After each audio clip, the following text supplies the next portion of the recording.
Everyone, and welcome back to my channel. Today is an exciting day for me. I am hosting my very first hop.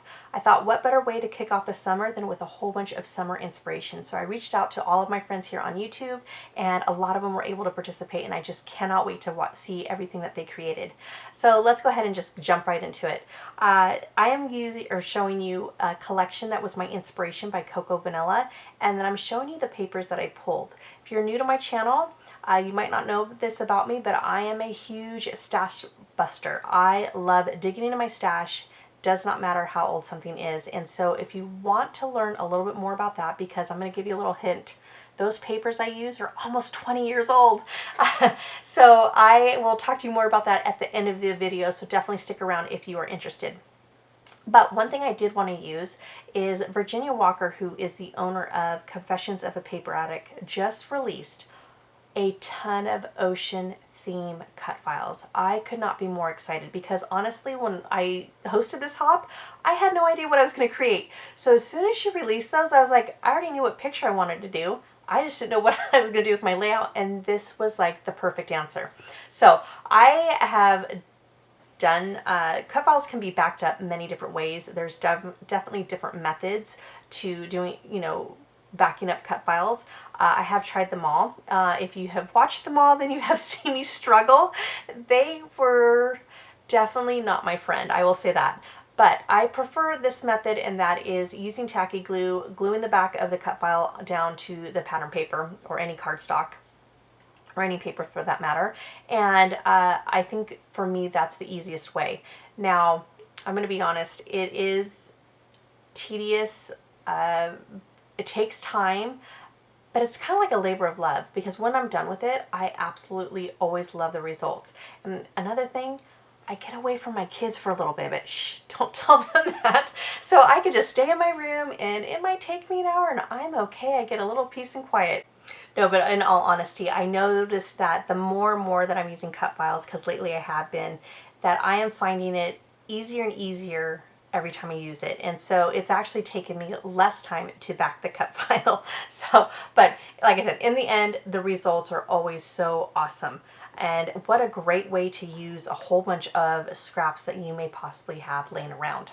All right, so like I said, you're not going to watch me do all this because it does take quite a bit of time to back up all the cut files. So I'm even actually off camera right now because I'm trying to cut and make sure that I'm cutting.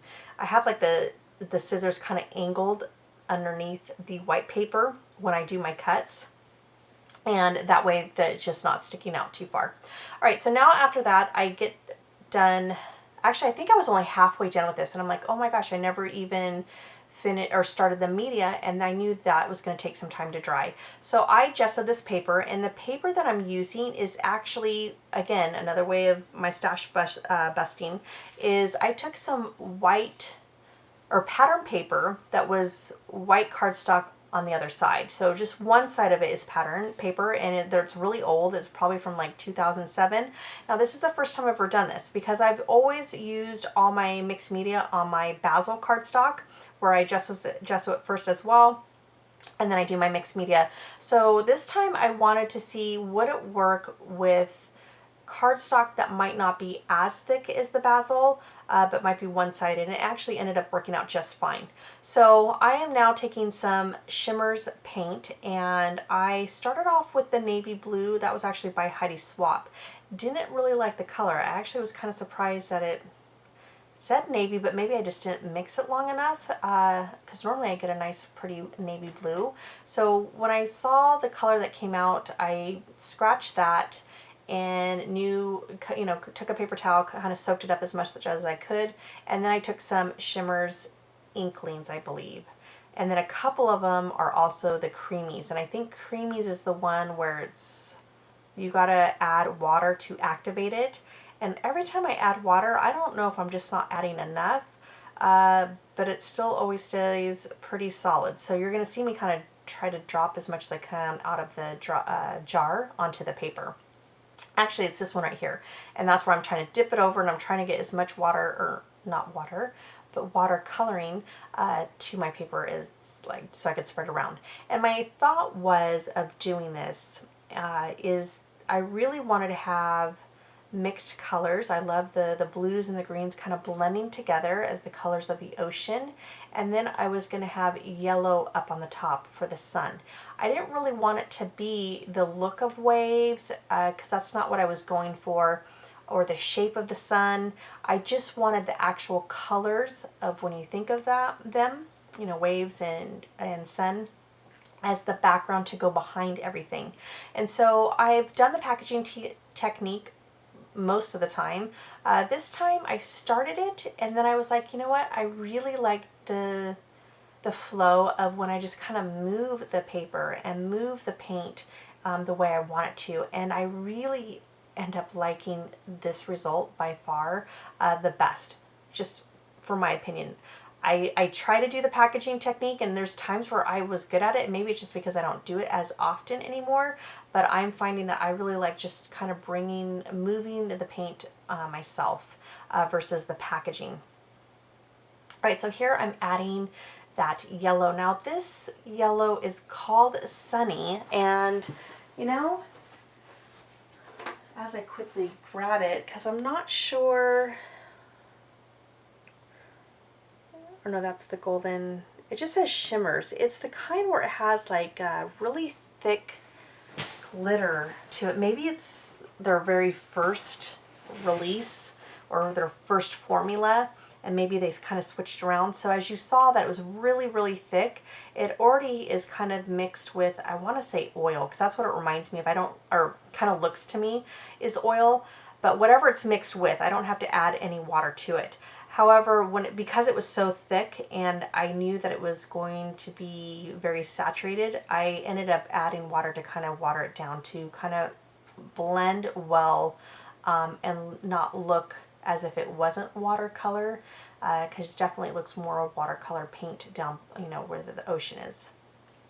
All right, so once that's done and I let that dry, I mean, I love, actually my favorite part is going to get covered. Do you see where the yellow kind of bleeds into the green? Oh, I wanted to keep that in there, but I was like, the size of my cut file, I kept it the size that it's sent, or you know, when you download it. I didn't shrink it or anything because I knew I wanted it to be such a big statement onto my layout, and it's gonna get covered up. So that yellow that bleeds into that green, I'm just gonna have to do it again because I just love that look. It's so pretty to me. It kind of reminds me almost like a tie-dye shirt, but I like that. It just, I guess because I do so many crafts with my kids. But okay, so now I am backing this cut file up with some foam adhesive.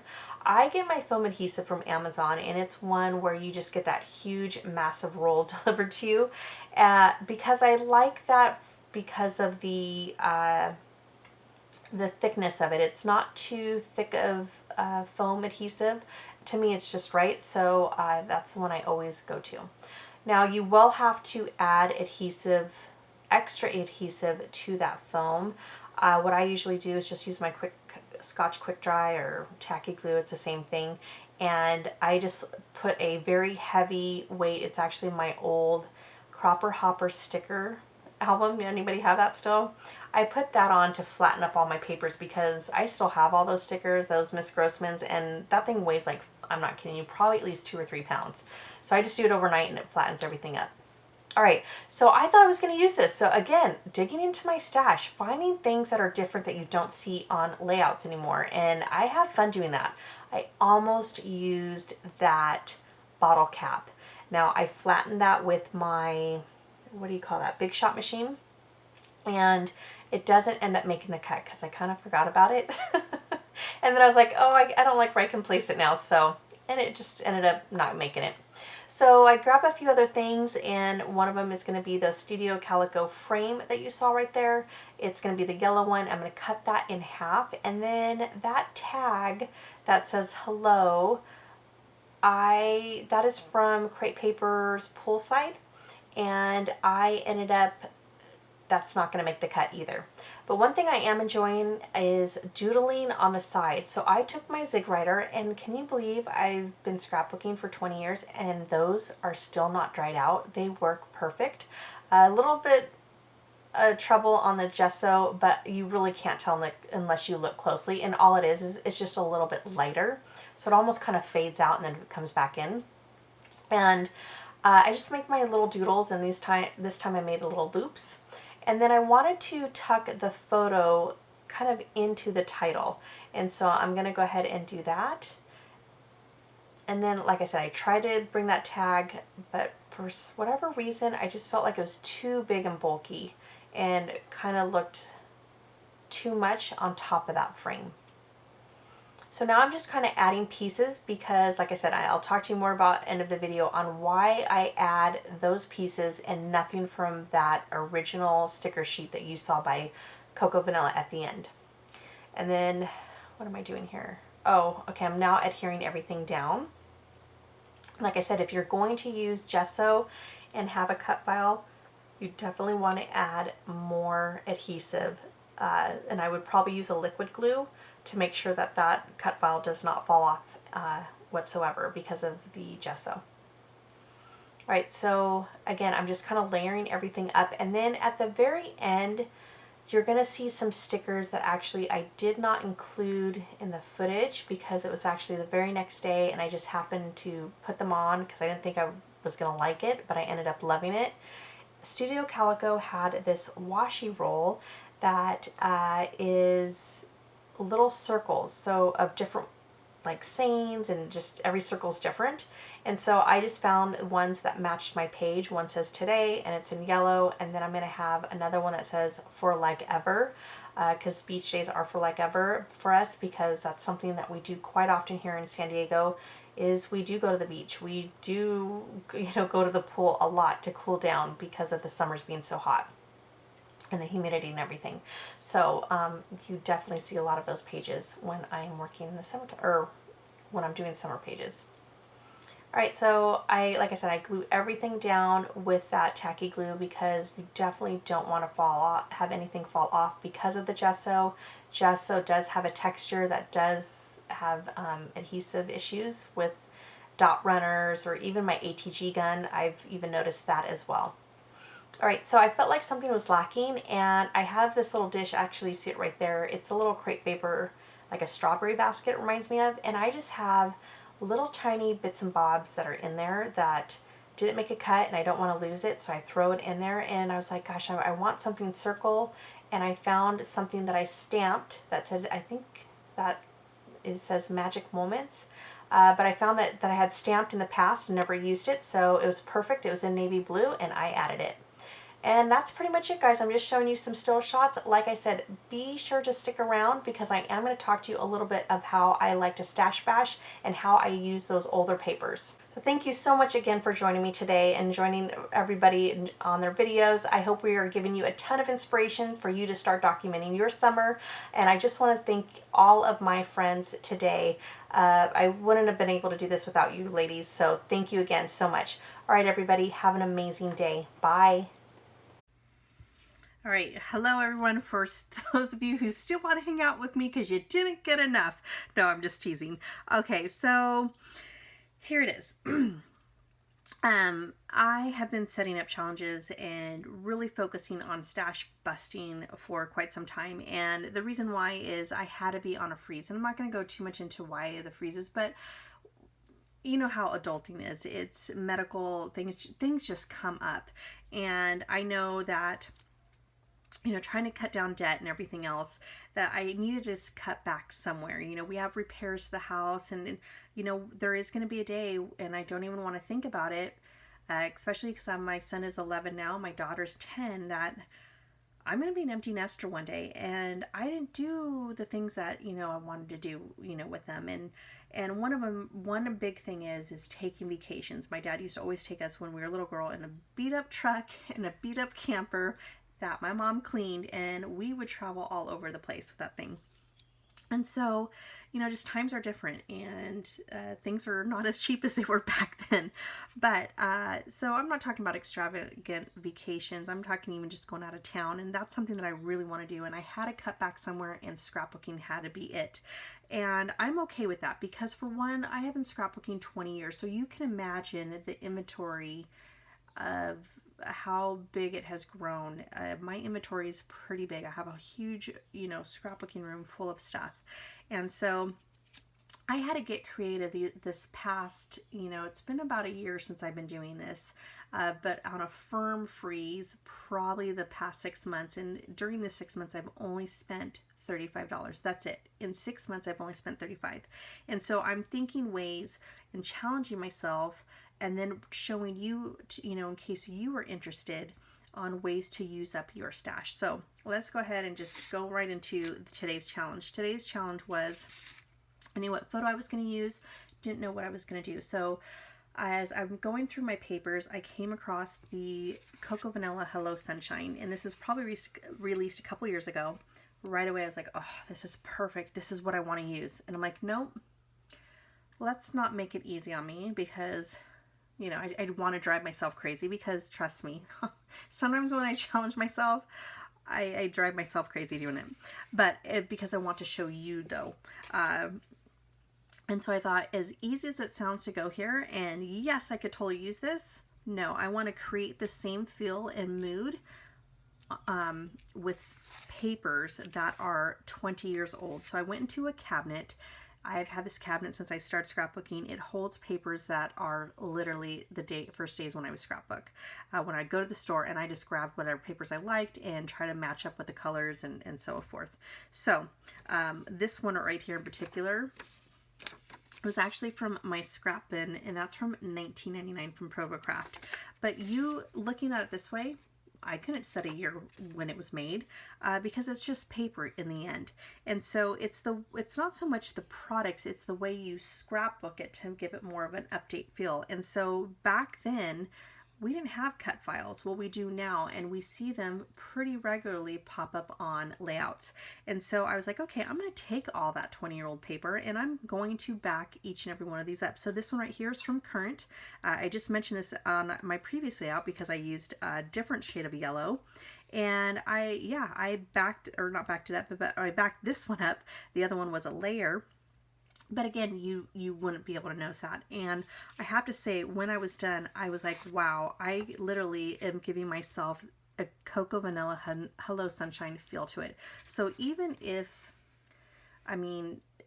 with new releases that are constantly being released, I live vicariously through watching all of you guys shop, and I'm like, okay, I love that. I want that look to whatever collection it is that I'm wanting. And I look at the colors and I just start pulling from it. I don't pay attention to what it says or anything like that. I'm going for just colors and put them all together, and it kind of creates kind of like a mood board for me. And then I'm using up what I had without having to pay for a penny, and it still gives me the same exact feel. So I not only challenged myself to use 0 papers from this collection, but I could not use any ephemera as well. So that's when I got creative of just saying, okay, let me show them how I could still incorporate ephemera without having to, again, purchase that ephemera pack to go with it. So again, with scraps that I had, I used a tab punch. This is something that you see very common is phrases. I took an old frame. This was a stamp that, stamps are a great way to add embellishments to any type of layout. And then this was the actual washi tape that I was talking about earlier, that literally it's just a bunch of dots. And I just picked ones that went with the color, and I was like, perfect, it adds just enough stickers. And so that's it. That's what I decided to do as far as to give me that Hello Sunshine feel. And I think I did a really good job of doing that. So hopefully you learned something. Definitely, if you have any questions below, if you have any questions, please ask me below, and I definitely will get back to you. All right, thanks for sticking around. Bye.